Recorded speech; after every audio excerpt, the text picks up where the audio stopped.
আমাৰ এটা সমস্যা আমাৰ সন্মুখত আহিছে পঞ্চায়ত ইলেকশনক লৈ।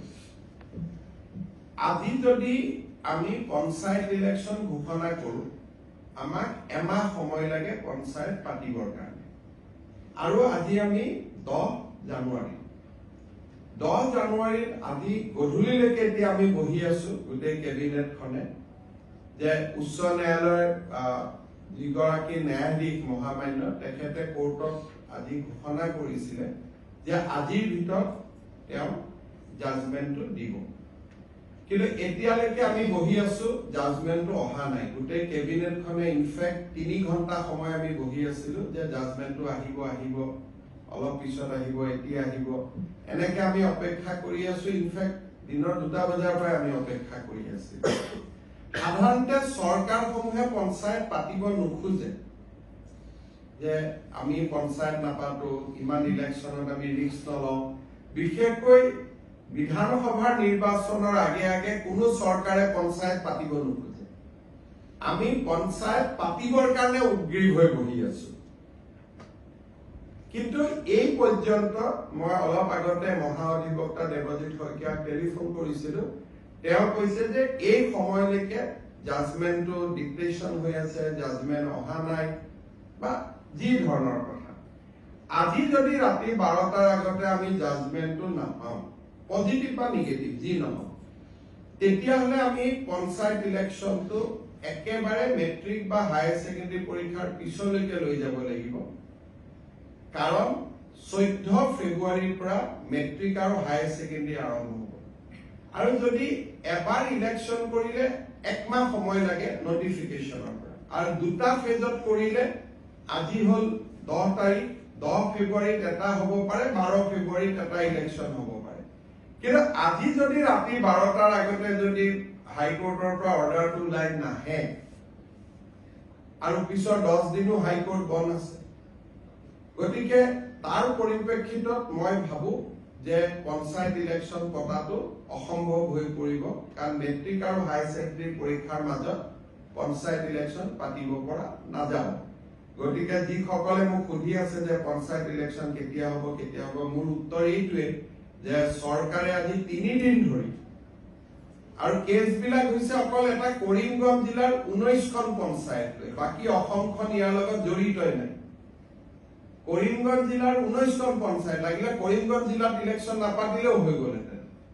বাকী জেগাখিনিত ইলেকশ্যন পাতিব আমি অনুমতিটো পালে আমি ইলেকশ্যন পাতি দিলোহেঁতেন।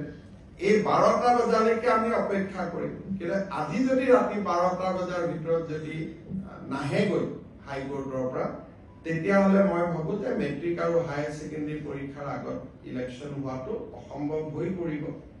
আৰু এই ইলেকশ্যনত পিছুৱাবৰ কাৰণে কোনে লাগি আছে? কংগ্ৰেছ দলৰ, কৰিমগঞ্জ দলৰ প্ৰাৰ্থী হাফিজ ৰফিজ আহমেদ চৌধুৰীয়ে গোটেই কেছটো কৰি আছে। আৰু তাৰ পৰা বুজা যায় যে গোটেই পঞ্চায়ত ইলেকশ্যন খেলিবৰ বাবে হাফিজ ৰফিজ চৌধুৰী আৰু তেওঁৰ সংগীসকলে সাহস কৰিব পৰা নাই, আৰু সেইকাৰণে কেছটো কৰি পেলাই পঞ্চায়তটো পিছুৱাই আছে। নিয়মতে পঞ্চায়ত পাতিব লাগে যে চৰকাৰক বিপদত পেলাম, পঞ্চায়ত পাতি দিওঁ।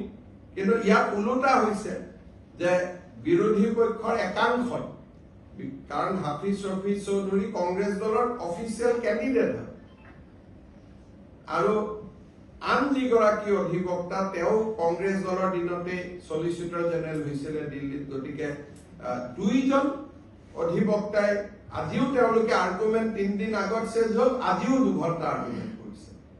গতিকে কিহৰ কাৰণে তেওঁলোক পঞ্চায়তৰ কাৰণে সাজু হ'ব পৰা নাই মই নাজানো। কিন্তু তৃণমূলক গণতন্ত্ৰ বচাবৰ বাবে এইবাৰ আমি বহুত কৰিছিলো, পাৰ্টি লেছ কৰি দিছিলো যে কোনো পাৰ্টিৰ হ'ব নালাগে, যাতে অৱসৰপ্ৰাপ্ত শিক্ষক, অৱসৰপ্ৰাপ্ত ডক্তৰ সকলোৱে যাতে ইলেকশ্যন খেলিব পাৰে, ভাল পৰিৱেশ হয়, পঞ্চায়তৰ পৰা দুৰ্নীতি নোহোৱা হয়। কিন্তু যি নহওক, আমিতো হাইকোৰ্টৰ ওপৰত মাতিব নোৱাৰো। গতিকে ৰাতি 12টালৈকে অপেক্ষা কৰিম, আৰু 12টাৰ আগত যদি জাজমেন্ট পাওঁ হ'ব, নহ'লে আৰু এইটো মেট্ৰিক হায়াৰ ছেকেণ্ডাৰীৰ পিছলৈকে পিছুৱাই যাব। তাৰ পিছতো বানপানী আহিব বা বানপানী থাকিব, কি পৰিৱেশ হয় আৰু এতিয়াই ক'ব পৰা নাযাব। আজি যদি 12 তাৰিখে মই ইলেকশ্যন কমিশনকো ৰিকুৱেষ্ট কৰিছো যে আপুনি বহি থাকক, আমিও বহি আছো, কাৰণ পুলিচৰ পৰা ক্লিয়াৰেন্স লাগিব কোনটো ফেজত কিমান ডিপ্লয়মেন্ট হ'ব। ডিজিপিও বহি আছে, চিফ সেক্ৰেটাৰী বহি আছে, আমিও বহি আছিলো। যদি 12টাৰ আগত ৰায়দান হয় আমিতো কৰি দিম, কাৰণ যিজন ন্যায়াধীশ মহাঅধিবক্তাই কোৱা মতে তেওঁ কোৰ্টত কৈ গ'ল যে মই চেম্বাৰত গৈ জাজমেন্টটো লিখি জাজমেন্টটো দিম। কিন্তু এতিয়াতো 8:45 হ'ল, জাজমেন্টটো আমি হাতত পোৱা নাই। যদি 12টাৰ আগত জাজমেন্ট হয় তেতিয়াহ'লে হ'ব। যদি 12টাৰ আগত জাজমেন্ট নহয় উচ্চ ন্যায়ালয়ৰ বিপক্ষেতো আৰু আমি যাব নোৱাৰো। গতিকে তাৰ পিছত যদি জাজমেন্ট ভাল বেয়া হয় তাৰ পিছত এপিল কৰা বা প্ৰয়োজন সাপেক্ষে সুপ্ৰিম কোৰ্টলৈকেও যোৱা এটা লিগেল সিস্টেমত আমি সোমাই যাব লাগিব। ভাল হলেতো ক'তো যাব নালাগে, বেয়া হলে আকৌ ডিভিজন বেঞ্চ, সুপ্ৰিম কোৰ্ট, এটা দীঘলীয়া প্ৰক্ৰিয়া এটাত আমি সোমাই যাব লাগিব।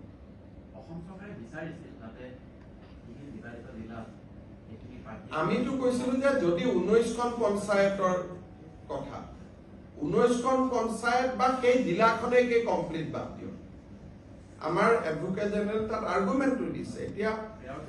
এতিয়া ন্যায়াধীশ গৰাকীয়ে কেনেকে জাজমেন্ট দিয়ে এতিয়াতো মই দেখা নাই জাজমেন্টটো দেখাৰ পিছতহে আমি অপিনিয়ন দিব পাৰিম ভাল বেয়া, যিয়ে নহওক কিয়। আমাৰ মতে নগলে তেতিয়াও কথা, কিন্তু আমাৰ ফেভাৰতো যদি যায় আৰু জাজমেন্টটো কালি পাওঁ তেতিয়াহ'লে ইলেকশ্যন নহ'ব। 12টাৰ আগতে পালেহে ইলেকশ্যন হ'ব, নহ'লে মেট্ৰিক পৰীক্ষা হায়াৰ ছেকেণ্ডেৰী পৰীক্ষাৰ ইমান ওচৰত গৈ ইলেকশ্যন পাতিলে ছাত্ৰ ছাত্ৰীসকলে সমালোচনা কৰিব। গতিকে যিসকলে মোক পঞ্চায়তৰ পৰা সুধি আছিলে এইখিনিকে মই জনালো। হ'ব।